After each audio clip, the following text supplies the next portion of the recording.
Sejahtera semua, selamat datang ke channel Fels Lifestyle. Halo semua, salam sejahtera Malaysia. Salam sejahtera Malaysia. Halo semua, salam sejahtera Malaysia. Salam sejahtera Malaysia. Halo semua, salam sejahtera Malaysia.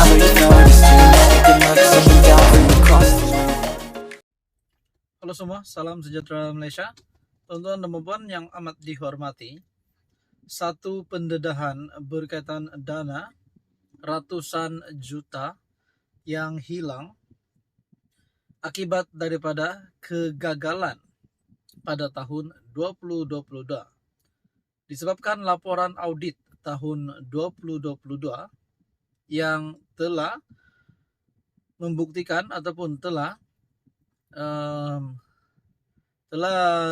dikesan bahwa RM681 juta dana awam hilang akibat kegagalan 6 program pada tahun 2022. Kita juga tahu siapa yang menjadi Perdana Menteri. Sebelumnya adalah Ismail Sabri Yaakob dan juga Tan Sri Muhyiddin Yassin. Nah, saudara-saudara, adakah kehilangan dana RM681 juta ini melibatkan nama dua bekas Perdana Menteri ini di bawah tadbiran Ismail Sabri dan juga Muhyiddin Yassin? Nah, itu menjadi persoalan. Adakah kehilangan dana RM681 juta ini adalah disebabkan kegagalan daripada pimpinan Muhyiddin Yassin sebagai Perdana Menteri pada ketika itu? Nah, saudara-saudara yang amat dihormati, saya tidak cakap RM681 juta ini diambil oleh Muhyiddin Yassin ataupun Ismail Sabri. Tetapi, saya bukan cakap begitu, saya bukan membuat spekulasi begitu. Tetapi, menunjukkan di mana satu artikel ataupun ulasan daripada Syahabuddin yang menyatakan laporan audit 2022 lebih RM681 juta dana awam hilang akibat kegagalan 6 program. Laporan Ketua Audit Negara 2022 mendedahkan RM681 juta dana awam hilang susulan kegagalan pelaksanaan 6 inisiatif. Mengikut perincian laporan diterbitkan, kegagalan pengurusan program penanaman padi menyebabkan negara rugi RM660 juta, iaitu dana tertinggi yang dibazirkan. Diikuti pengurusan pembangunan hartanah Lembaga Pembangunan Langkawi RM14 juta, pengurusan dan kawal selia senjata api jabatan dan agensi di bawah Kementerian Dalam Negeri RM6 juta, pengurusan program pemeliharaan kawasan perlindungan marin RM0.49 juta, program galakan pelaburan bagi sektor perkilangan RM0.29 juta, dan pengurusan program bandar selamat RM0.12 juta.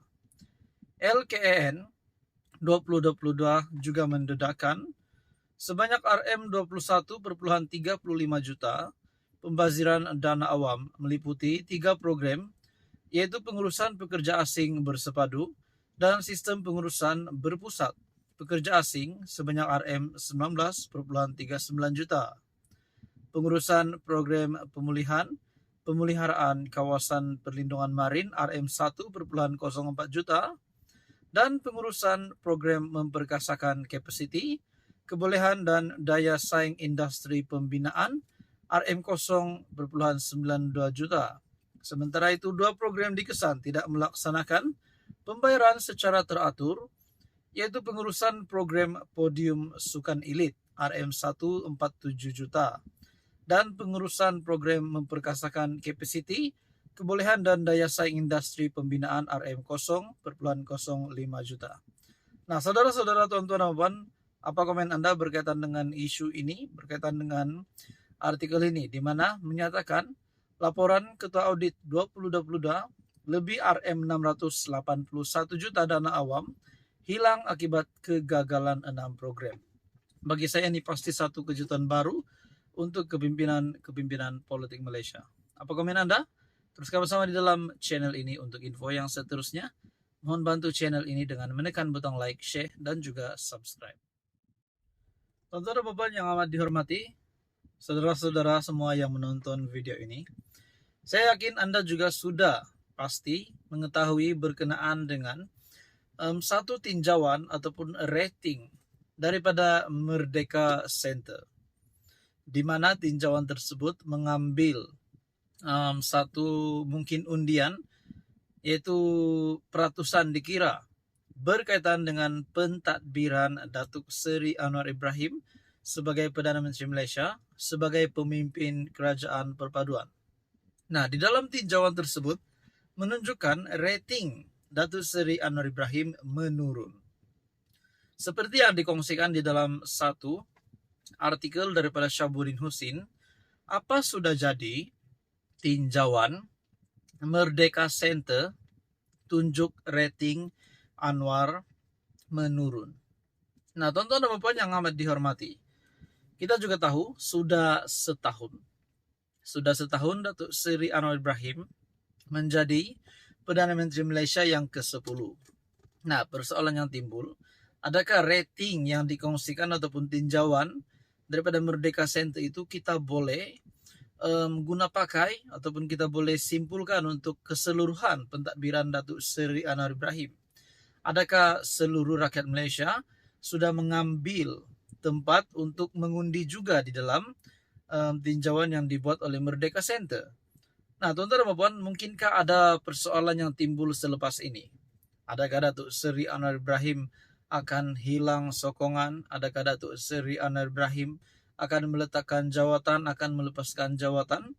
Sekiranya rating yang ditunjukkan ini ataupun tinjauan yang dikongsikan ini adalah benar, dan adakah kalau perkara ini akan berkembang masa demi masa, adakah Datuk Seri Anwar Ibrahim rating sebagai Perdana Menteri akan menurun? Nah, Anda boleh komen di bawah. Anda boleh komen secara terbuka di dalam video ini berkaitan dengan rating Datuk Seri Anwar Ibrahim menjadi Perdana Menteri. Nah, saudara-saudara yang amat dihormati, di dalam perkongsian daripada Syabuddin, rating penerimaan terhadap Perdana Menteri Anwar Ibrahim menurun selepas setahun pentadbirannya menurut firma tinjauan pendapat Merdeka Center. Membandingkan kaji selidik penghujung bulan lalu dengan Desember tahun lalu, yaitu sebulan selepas Anwar mentadbir Putrajaya, firma itu berkata separuh pengundi memberi maklum balas positif berbanding 68% sebelum ini. Mengambil maklum rating kerajaan persekutuan ketika ini berada pada tahap 41% berbanding 54% pada Desember. Kaji selidik menunjukkan tahap tidak puas hati terutama berkaitan ekonomi meningkat kepada 43% daripada 19%. Mungkinkah kita dapat lihat di sini berkaitan dengan kenaikan harga barang ataupun mungkin beberapa lagi isu yang kita boleh lihat apa yang berlaku di dalam negara pada ketika ini.